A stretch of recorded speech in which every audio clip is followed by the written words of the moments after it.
ओम शांति। आज 23 এপ্রিল 2024 প্রাত মুরলি। বাবা আজ বলেছেন, মিষ্টি বাচ্চারা, বাবা যে শিক্ষা দেন তা অভ্যাসে পরিণত করো। তোমরা প্রতিজ্ঞা করে প্রতিজ্ঞা ভঙ্গ করো না, আজ্ঞার উল্লঙ্ঘন করো না। আজকের প্রশ্ন, তোমাদের পড়াশোনার সার কি? তোমাদের কোন অভ্যাস অবশ্যই করা উচিত? উত্তর, তোমাদের পড়াশোনা হলো বানপ্রস্থে যাওয়ার। এই পড়াশোনার সার হলো বাণীর ঊর্ধ্বে যাওয়া। বাবাই সবাইকে ফিরিয়ে নিয়ে যান। বাচ্চারা, তোমাদের ঘরে ফিরে যাওয়ার আগে শতপ্রধান হতে হবে। এর জন্য একান্তে গিয়ে দেহে অভিমানী হওয়ার অভ্যাস করো। এই অশরীরী হওয়ার অভ্যাসই আত্মাকে শতপ্রধান করবে। ওম শান্তি। নিজেকে আত্মা মনে করে বাবাকে স্মরণ করলে তোমরা তমপ্রধান থেকে শতপ্রধান হয়ে যাবে, আর এমনভাবেই এই বিশ্বের মালিক হয়ে যাবে। কল্প কল্প তোমরা এমনভাবেই তমপ্রধান থেকে শতপ্রধান হও, তারপর আবার 84 জন্মে তমপ্রধান হও। বাবা তখন শিক্ষা দেন, নিজেকে আত্মা মনে করে বাবাকে স্মরণ করো। ভক্তি মার্গেও তোমরা স্মরণ করতে, কিন্তু ওই সময় তোমাদের জ্ঞান ছিল স্থূল বুদ্ধির। এখন তোমাদের জ্ঞান হলো সূক্ষ্ম বুদ্ধির। প্রত্যক্ষভাবে এখন বাবাকে স্মরণ করতে হবে। তোমাদের এও বোঝাতে হবে, আত্মাও তারার মতো, আবার বাবাও তারার মতো। কেবলমাত্র তিনি পুনর্জন্ম নেন না। তোমরা পুনর্জন্ম নাও, তাই তোমাদের তমপ্রধান হতে হয়। তারপর আবার শতপ্রধান হওয়ার জন্য পরিশ্রম করতে হয়। মায়া তোমাদের প্রতি মুহূর্তেই সব ভুলিয়ে দেয়। এখন তোমাদের নির্ভুল হতে হবে। তোমরা ভুল করো না। তোমরা যদি ভুল করতে থাকো তাহলে আরও তমপ্রধান হয়ে যাবে। তোমাদের নির্দেশ হলো নিজেকে আত্মা মনে করে বাবাকে স্মরণ করো, ব্যাটারিকে চার্জ করো। তাহলে তোমরা শতপ্রধান বিশ্বের মালিক হতে পারবে। টিচার তো সবাইকেই পড়ান। ছাত্রদের মধ্যে নম্বর অনুযায়ী পাশ করে, নম্বর অনুসারেই কামাই করে। তোমরাও সেই নম্বর অনুসারেই পাশ করো, তারপর নম্বর অনুসারেই পদ পাও। কোথায় বিশ্বের মালিক আর কোথায় প্রজা, দাস দাসী? যে ছাত্ররা ভালো, যারা সুপুত্র, আজ্ঞাকারী, বিশ্বাসী, নির্দেশ যারা পালন করে, তারা অবশ্যই টিচারের মতে চলবে। রেজিস্ট্রার যত ভালো হবে ততই নম্বর বেশি পাওয়া যাবে। তাই বাবাও বাচ্চাদের বারবার বোঝাতে থাকেন, গাফিলতি করো না। এমন মনে করো না যে আগের কল্পেও ফেল করেছিলাম। অনেকেরই মনে এই কথা আসে যে আমরা যদি সেবা না করি তাহলে অবশ্যই ফেল করে যাব। বাবা তো সাবধান করতেই থাকেন যে তোমরা সত্যযোগী শতপ্রধান অবস্থা থেকে কলিযুগে তমপ্রধান হয়েছ। এরপর এই পৃথিবীর হিস্ট্রি, জিওগ্রাফি আবার রিপিট হবে। শতপ্রধান হওয়ার জন্য বাবা অনেক সহজ রাস্তা বলে দেন। আমাকে স্মরণ করো, তাহলে বিকর্ম বিনাশ হবে। তোমরা চড়তে চড়তে শতপ্রধান হয়ে যাবে। তোমরা চড়তে থাকবে খুব ধীরে ধীরে, তাই ভুলে যেও না। মায়া কিন্তু তোমাদের ভুলিয়ে দেয়, তোমাদের নির্দেশ অমান্যকারী বানিয়ে দেয়। বাবা যে ডাইরেকশন দেন তা মানে প্রতিজ্ঞা করে, কিন্তু তাতে চলে না।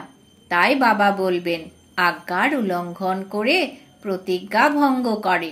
বাবার কাছে প্রতিজ্ঞা করেও তার অভ্যাস করতে হয়। অসীম জগতের বাবা যে শিক্ষা দেন সেই শিক্ষা আর কেউ দেবে না। পরিবর্তন তো অবশ্যই হতে হবে। চিত্র কত সুন্দর! ব্রাহ্মণ বংশী, তারপর বিষ্ণু বংশী হবে। এ হলো নতুন ঈশ্বরীয় ভাষা, একেও বুঝতে হয়। এই ঈশ্বরীয় নলেজ কেউ দেয় না। এমন কোনো সংস্থা বের হয়েছে কি যার নাম আধ্যাত্মিক সংস্থা রাখা হয়েছে। আধ্যাত্মিক সংস্থা তোমাদের ছাড়া আর কেউ হতে পারবে না। নকল অনেকেই হয়ে যায়। বাবা বলেছে নকল অনেকই হয়ে যায়, এ হলো নূতন কথা। তোমরা সংখ্যায়ও অল্প, আর কেউ এই কথা বুঝতে পারবে না। সম্পূর্ণ বৃক্ষ এখন দাঁড়িয়ে আছে, বাকি কাণ্ড নেই, কিন্তু কাণ্ড পরে তৈরি হয়ে যায়। বাকি শাখা প্রশাখা থাকবে না, ওইসব শেষ হয়ে যাবে। অসীম জগতের বাবাই অসীমের কথা বুঝিয়ে বলেন। এখন সম্পূর্ণ দুনিয়ায় রাবণের রাজ্য। এ হলো লঙ্কা। ওই লঙ্কা তো সমুদ্রের ওপরে। অসীম জগৎ ও সমুদ্রের ওপরে, চারিদিকেই তার জল।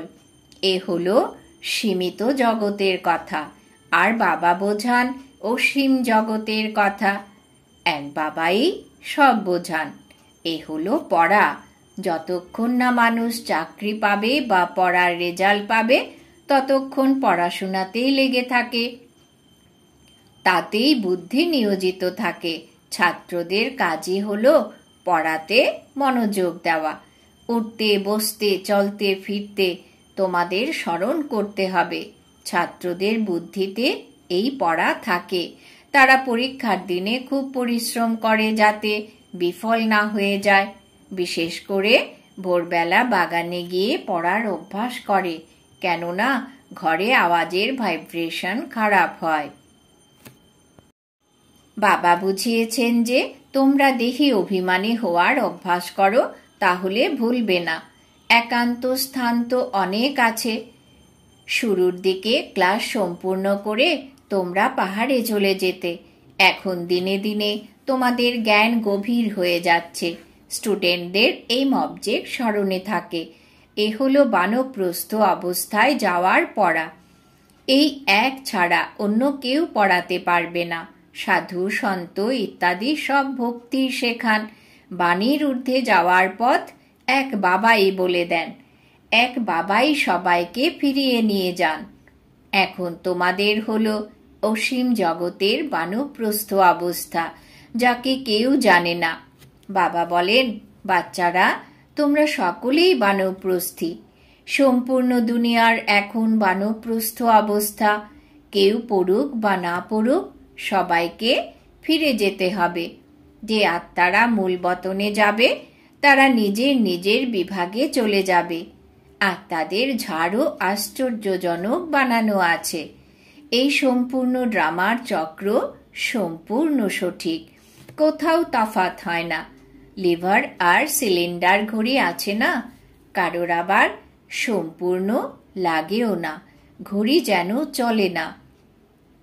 তোমাদের সম্পূর্ণ লিভার ঘড়ি হতে হবে, তবেই রাজ পরিবারে যেতে পারবে। সিলিন্ডার ঘড়ি প্রজাতে যাবে। লিভার হওয়ার জন্য তোমাদের পুরুষার্থ করতে হবে। কোটির মধ্যে কয়েকজনই রাজপদের অধিকারী বলা হয়। এরাই বিজয় মালায় গ্রথিত হয়। বাচ্চারা বুঝতে পারে যে বরাবর এতে পরিশ্রম আছে। তারা বলে, বাবা প্রতি মুহূর্তে ভুলে যায়। বাবা বোঝান যে তোমরা যত পালোয়ান হবে, মায়া ততই তোমাদের সঙ্গে জবরদস্ত লড়াই করবে। মল্লযুদ্ধ তো হয়, তাই না? ওতে খুব সাবধানতা রাখা হয়। পালোয়ানদের পালোয়ানরাই জানে। এখানেও এমন মহাবীর বাচ্চারাও আছে, তাদের মধ্যেও নম্বরের ক্রম আছে। খুব ভালো ভালো মহারথীদেরও মায়া ঝড়ের মধ্যে এনে ফেলে দেয়। বাবা বুঝিয়েছেন যে মায়া যতই হয়রান করুক, তুফান আনুক, তোমরা সাবধান থেকো। কোনো বিষয়ে হেরে যেও না। মনে যতই ঝড় আসুক না কেন, কর্মেন্দ্রিয়ের দ্বারা কিছুই করো না। তুফান তোমাদের ফেলে দেওয়ার জন্যই আসে। মায়ার লড়াই না হলে পালোয়ান কিভাবে বলবে? মায়ার এই ঝড়ের পরোয়া করা উচিত নয়। তবু চলতে ফিরতে কর্মেন্দ্রিয়ের বশে চট করে পড়ে যায়। এই বাবা তো রোজ বুঝিয়ে বলেন, কর্মেন্দ্রিয়ের দ্বারা কোনো রকম বিকর্ম করো না। ভুল কাজ করা না ছাড়লে পয়সার পথ পাবে। ভুল কাজ করা না ছাড়লে পয়সার পথ পাবে। ভেতরে ভেতরে নিজেরাও বুঝতে পারে যে আমরা পাশ করতে পারবো না। যেতে তো সবাইকেই হবে। বাবা বলেন যে আমাকে যদি স্মরণ করো তাহলে সেই স্মরণের বিনাশ হয় না। অল্প স্মরণ করলেও স্বর্গে এসে যাবে। অল্প স্মরণ করলে বা খুব বেশি স্মরণ করলে কি কি পদ পাওয়া যাবে এও তোমরা বুঝতে পারো। কিছুই লুকানো যায় না। কে কে কি কি হবে তা তারা নিজেরাও বুঝতে পারে। আমরা যদি এখনই হার্ট ফেল হয়ে যায় তাহলে কি ধরনের পদ পাবো? বাবাকে জিজ্ঞেসও করতে পারো। পরের দিকে তোমরা নিজেরাই বুঝতে পারবে। বিনাশ তো সামনেই উপস্থিত। ঝড়, অতিবৃষ্টি, প্রাকৃতিক বিপর্যয় এসব বলে আসে না। রাবণ তো বসেই আছে। এ হলো অনেক বড় পরীক্ষা। যে পাশ করতে পারে সে উঁচু পদ পায়। রাজা তো অনেক বুদ্ধিমান হওয়া চাই যে প্রজাদের সামলাতে পারবে। ICS পরীক্ষায় খুব অল্পই পাশ করতে পারে। বাবা তোমাদের পড়িয়ে শতপ্রধান স্বর্গের মালিক তৈরি করেন। তোমরা জানো যে আমরা শতপ্রধান থেকে তমপ্রধান হয়েছি। এখন আবার বাবার স্মরণে আমাদের শতপ্রধান হতে হবে। পতিত পাবন বাবাকে স্মরণ করতে হবে। বাবা বলেন মনমনা ভব। এ হলো সেই গীতার এপিসোড। ডবল মুকুটধারী হওয়ার জন্যই এই গীতা। বাবাই তো বানাবেন, তাই না? তোমাদের বুদ্ধিতে এই সম্পূর্ণ জ্ঞান আছে। যারা খুব ভালো বুদ্ধিমান তাদের কাছে ধারণাও খুব ভালো থাকে। আচ্ছা, মিষ্টি মিষ্টি হারানিধি বাচ্চাদের প্রতি মাতা পিতা বাপ দাদার স্মরণের স্নেহ সুমন আর সুপ্রভাত। আর তাদের পিতা তার আত্মারূপী বাচ্চাদেরকে জানাচ্ছেন নমস্কার। আমরা আত্মারূপী বাচ্চারা আমাদের মাতা পিতা বাপ দাদাকে জানাই স্মরণের স্নেহ সুমন সুপ্রভাত, নমস্কার। এখন রয়েছে রাত্রি ক্লাস। তারিখ হলো 5/1/1969। বাবা বলেন বাচ্চারা এখানে ক্লাসে বসে আছে। তারা জানে আমাদের টিচারকে। স্টুডেন্টরা সারাক্ষণ মনে রাখে যে আমাদের টিচার কে, কিন্তু এখানে তোমরা ভুলে যাও। টিচারও জানেন যে বাচ্চারা আমাকে মুহূর্তে মুহূর্তে ভুলে যায়। এমন আত্মিক বাবা তো কখনোই পাওয়া যায়নি। সঙ্গম যুগেই আমরা পাই। সত্যযুগ আর কলিযুগে তো শরীরের পিতা মেলে। এ কথা তিনি বাচ্চাদের স্মরণ করান যে তোমাদের মনে দৃঢ় হওয়া উচিত যে এ হলো সঙ্গম যুগ, যখন আমরা অর্থাৎ বাচ্চারা পুরুষোত্তম তৈরি হই। তাই বাবাকে স্মরণ করলে এই তিনি স্মরণে আসা চাই। বাবা বলেছেন তাই বাবাকে স্মরণ করলে এই তিনি স্বর্গে আসা চাই। টিচারকে স্মরণ করলেও তিনের স্মরণ, আবার গুরুকে স্মরণ করলেও তিনের স্মরণ আসা চাই। এ অবশ্যই স্মরণ করতে হয়। মুখ্য বিষয়ই হলো পবিত্র হওয়ার। পবিত্রকে শতপ্রধান বলা হয়। তারা থাকে সত্যযুগে। এখন তারা চক্র সম্পূর্ণ করে এসেছে। এ হলো সঙ্গম যুগ। কল্প কল্প বাবাও আসেন, আমাদের পড়ান। বাবার কাছেই তো তোমরা থাকো, তাই না? তোমরা এও জানো যে ইনি হলেন প্রকৃত সদ্গুরু। ইনি আমাদের মুক্তি আর জীবন মুক্তির পথ বলে দেন। ড্রামার নিয়ম অনুযায়ী আমরা পুরুষার্থ করে বাবাকে অনুসরণ করি।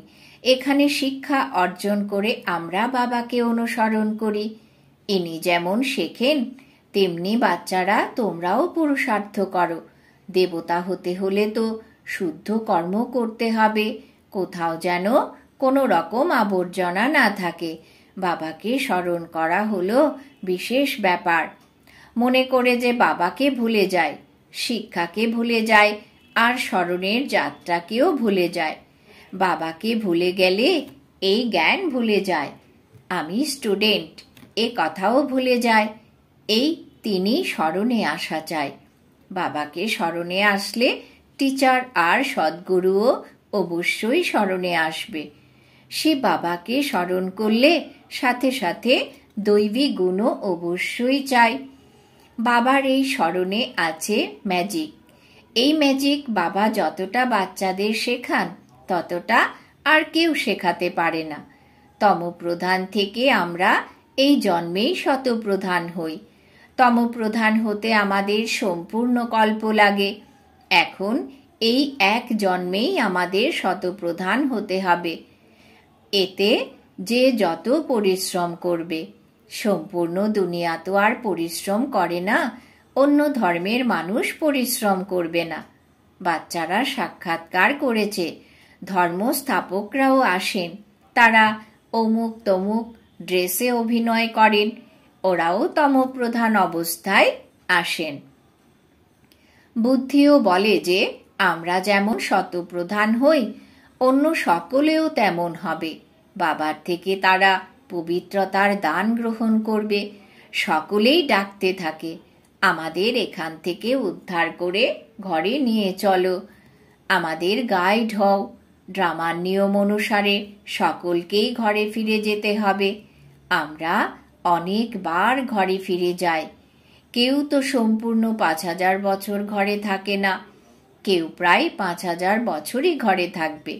অন্তিম সময়ে আসবে, তখন বলবে 4900 বছর শান্তিধামে ছিলাম। আমরা বলবো 4900 বছর আমরা এই সৃষ্টিধামে আছি। বাচ্চারা তো এ বিষয়ে নিশ্চিত যে তারা 83-84 জন্ম নিয়েছে। যারা খুবই বুদ্ধিমান হবে তারা অবশ্যই প্রথমের দিকে আসবে। আচ্ছা, মিষ্টি মিষ্টি আত্মারূপী বাচ্চাদের প্রতি স্মরণ আর শুভরাত্রি। বাবাকে অনেক অনেক ধন্যবাদ। ধারণার জন্য মুখ্য সার। 1 নম্বর, শতপ্রধান হওয়ার জন্য স্মরণের যাত্রায় নিজের ব্যাটারি চার্জ করতে হবে, নির্ভুল হতে হবে, নিজের রেজিস্টার সুন্দর রাখতে হবে, কোনো রকম গাফিলতি করবে না। 2 নম্বর, কোনো রকম ভুল কাজ করবে না। মায়ার তুফানের পরোয়া না করে কর্মেন্দ্রীয় জিত হতে হবে। লিভার ঘড়ির মতো নিখুঁত পুরুষার্থ করতে হবে।